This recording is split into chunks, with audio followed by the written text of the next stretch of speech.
سامعین محترم، اللہ رب العزت ہر دور میں بتقاضائے زمانہ لوگوں کی رہبری اور رہنمائی کے لیے بندگان خدا کو مبعوث فرماتا ہے، جو ظلم و طغیان کے سیلاب میں غرقاب انسانیت کو عدل و انصاف کے ساحل پر پہنچاتے ہیں، اور اس روئے زمین پر یہ خاصان خدا مثل آفتاب و ماہتاب تشریف لائے ہیں، جو اپنی گوناگوں صلاحیتوں کے ذریعے کفر و شرک کی وادیوں میں بھٹک رہے انسانوں کو عرفان الہی کا جام پلا کر صراط مستقیم پر دائمی استقلال بخشتے ہیں۔ انہی خاصان خدا میں مبلغ اسلام و مداریت امام التصوف حضور سید منظر علی مداری علیہ الرحمت والرضوان کی ذات بابرکات بھی ہے، جنہوں نے ہزاروں تشنگان حق کو جام توحید پلایا اور لاکھوں صراط مستقیم سے متزلزل انسانوں کو پائے استقلال سے نوازا۔ آپ کا نام نامی اسم گرامی سید منظر علی ہے اور آپ کنیت ابو الازہر رکھتے تھے۔ آپ کے والد گرامی کا نام حضرت سیدنا ابو الوقار سید کلب علی مداری علیہ الرحمت والرضوان ہے، جو کہ قطب عالم اور ولی کامل تھے، اور آپ کی والدہ ماجدہ کا نام سیدہ نزہۃ النساء جعفریہ مداریہ تھا۔ سامعین، سرکار سید منظر علی علیہ الرحمہ کی ولادت بسعادت 16 ربیع الاول 1374 ہجری بمطابق 12 نومبر 1954 عیسوی بروز جمعہ کو ہوئی۔ جب آپ کی ولادت ہوئی، پورا گھر رحمت و انوار کا گہوارہ بن گیا اور پیشانی میں نور ولایت چمک رہا تھا۔ آپ کے والد گرامی مرشد برحق مقتدائے اہل سنت حضور سیدنا سید کلب علی مداری علیہ الرحمت والرضوان کی مسرتوں کی انتہا ہی نہ رہی، اس لیے کہ آپ حامل نسبت اویسیہ تھے۔ آپ جانتے تھے کہ یہ میرا فرزند ارجمند کر رہے ارض کو منور کرنے والے سورج کی طرح تاریک دلوں کو روشنی عطا فرمائے گا، اور ہندوستان اور بیرون ہندوستان میں قطب الاقطاب حضور سیدنا سید بدیع الدین احمد قطب المدار زندہ شاہ مدار العالمین رضی اللہ عنہ کے سلسلہ عالیہ کی تبلیغ و اشاعت کے لیے بے مثال قربانیاں دے گا۔ آپ کی پیدائش کے بعد آپ کے والد محترم نے سنت رسول کے مطابق آپ کے داہنے کان میں اذان اور بائیں کان میں اقامت فرمائی، اور جب آپ کی عمر شریف 4 سال 4 ماہ 4 دن کی ہوئی تو دارالنور مکنپور شریف کے قدیمی دستور کے مطابق 20 رجب المرجب 1378 ہجری بمطابق 1958 عیسوی کو آپ کے والد بزرگوار حضور ابو الوقار نے ایک دعوت عام فرمائی اور پوری شان و شوکت کے ساتھ اپنے فرزند سعید کو لے کر بارگاہ قطب المدار میں حاضر ہوئے۔ علماء و مشائخ کا ایک جم غفیر بارگاہ قطب المدار میں موجود تھا، گویا کہ بارگاہ قطب المدار میں آپ کو بسم اللہ شریف کی تعلیم حضور سیدنا حکیم ظہیر الحق مداری علیہ الرحمت والرضوان نے دی۔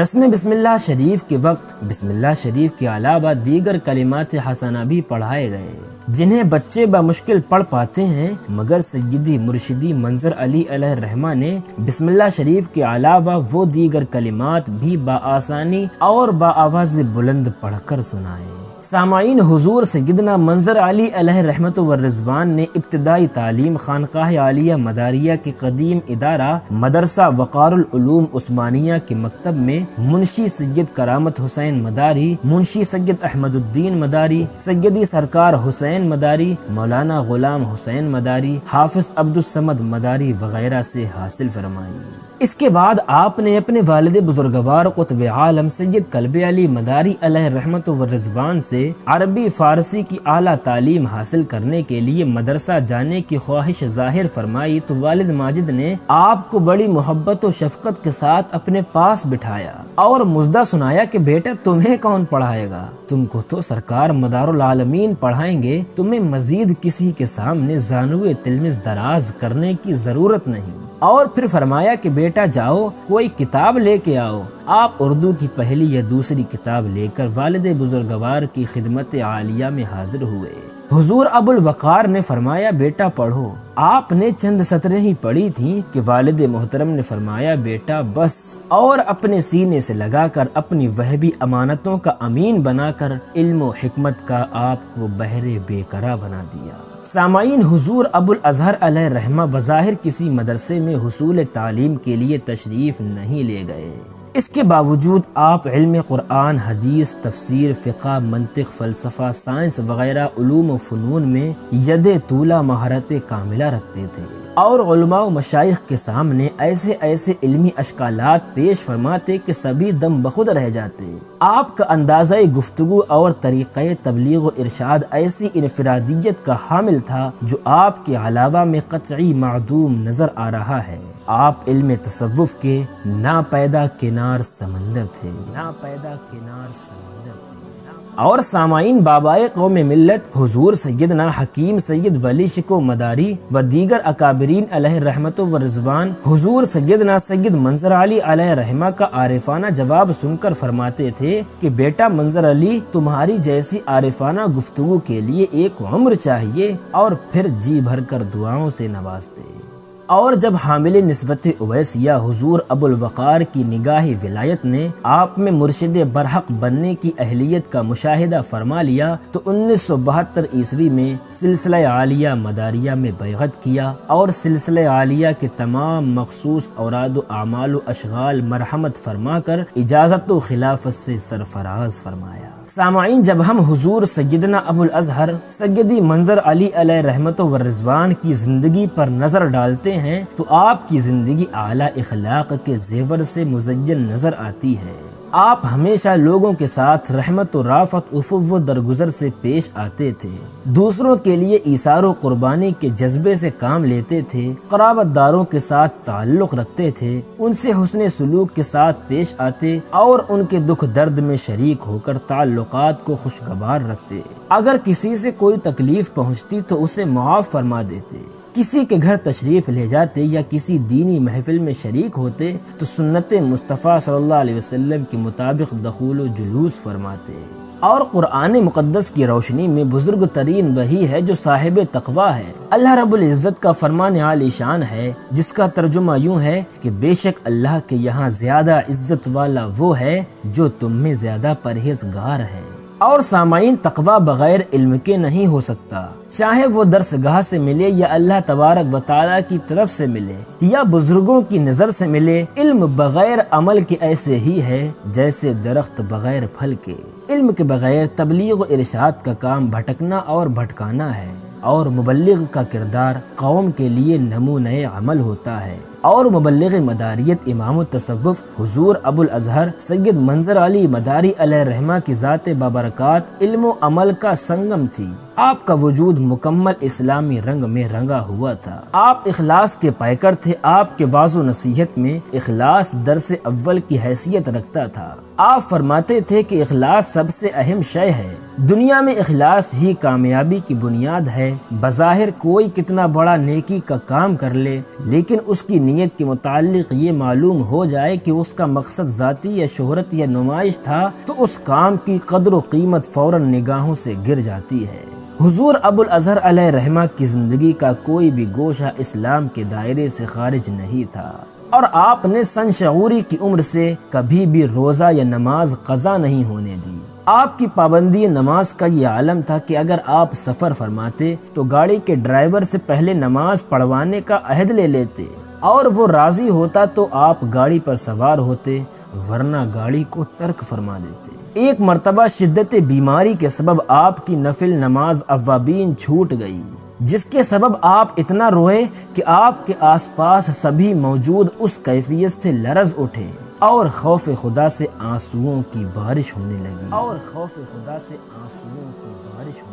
سامعین، قرآن و حدیث میں والدین کے ساتھ حسن و سلوک، ہمدردی، خیر خواہی، نرم خوئی، شیریں کلامی اور تواضع انکساری کے ساتھ پیش آنے کا حکم دیا گیا ہے۔ اللہ عز و جل نے جہاں اپنی اطاعت گزاری فرما برداری کا حکم صادر فرمایا ہے، وہیں اس حکم کے ساتھ والدین کے مقام و مرتبہ اور عزت و عظمت کو دوبالا فرمایا۔ جب ہم حضور سیدنا ابو الازہر علیہ رحمہ کی زندگی کو دیکھتے ہیں تو آپ ان قرآنی ارشادات کا آئینہ دار نظر آتے ہیں۔ آپ کی پوری زندگی والدین کے ساتھ حسن سلوک کرنے اور اطاعت و فرما برداری کے لیے وقف تھی۔ والدین کی ایک پکار پر آپ لبیک کہتے ہوئے حاضر نظر آتے، والدین کی آہ پر آپ بے قرار ہو جاتے۔ والد گرامی اکثر و بیشتر آپ کو بلاتے اور سینے سے لگا کر سر پر دست شفقت پھیرتے اور خوب دعاؤں سے نوازتے۔ حضور ابو الازہر کی صرف ایک خواہش رہتی اور اس کا اظہار بھی فرمایا کرتے تھے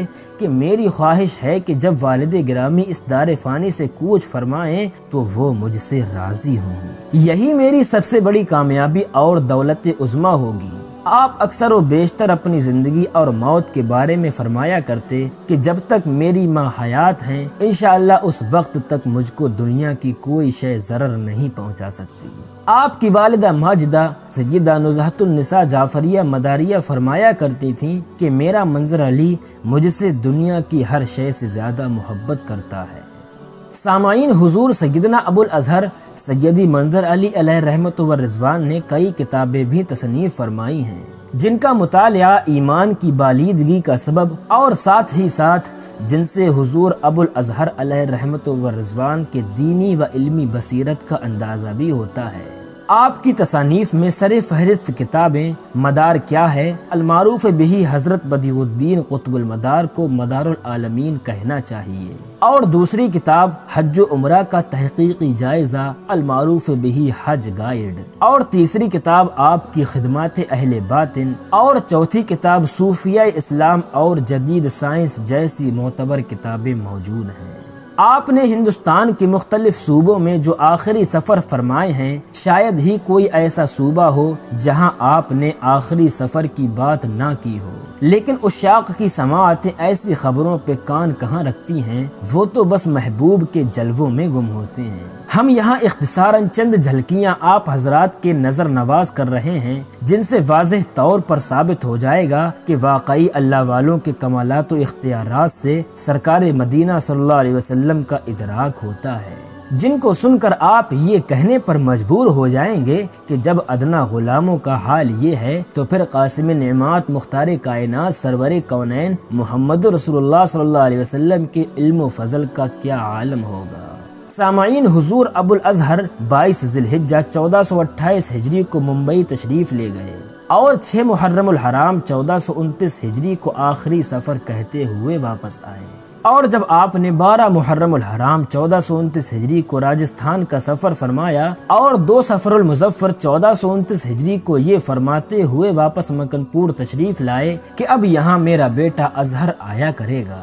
اور 7 صفر المظفر کو آپ کے صاحبزادے سید ارقم علی مداری حفظ اللہ چھت سے گر کر سخت زخمی ہوتے ہیں، آپ کے پیٹ کا آپریشن کرانا پڑتا ہے۔ اسی 7 صفر المظفر کو ہی آپ نے غرباء و مساکین کے درمیان اپنے کپڑے تقسیم فرمائے، اور 14 صفر المظفر کو آپ نے عالمگیری جامع مسجد میں خطاب فرمایا، اور جمعہ کی نماز پڑھانے کے بعد جب دعا کے لیے ہاتھ اٹھائے تو تمام دعاؤں کے ساتھ ساتھ سید ارقم علی کی صحت یابی کی دعا میں اپنی جان کے فدیے کی دعا فرما دی۔ اے پروردگار عالم، میرے بچے ارقم علی کی جگہ میری جان کا فدیہ قبول فرما اور ارقم کی جان بخش دے، اور دعا باب اجابت سے ٹکرا کر قبول ہو جاتی ہے۔ اور 16 صفر المظفر کو چھوٹے بھائی پیر طریقت حضرت مولانا سید وقار احمد مداری صاحب قبلہ اور صاحبزادہ سید اظہر علی مداری صاحب کے ساتھ والدہ سیدہ نزہۃ النساء جعفریہ علیہ رحمہ کی مزار پر تشریف لے گئے،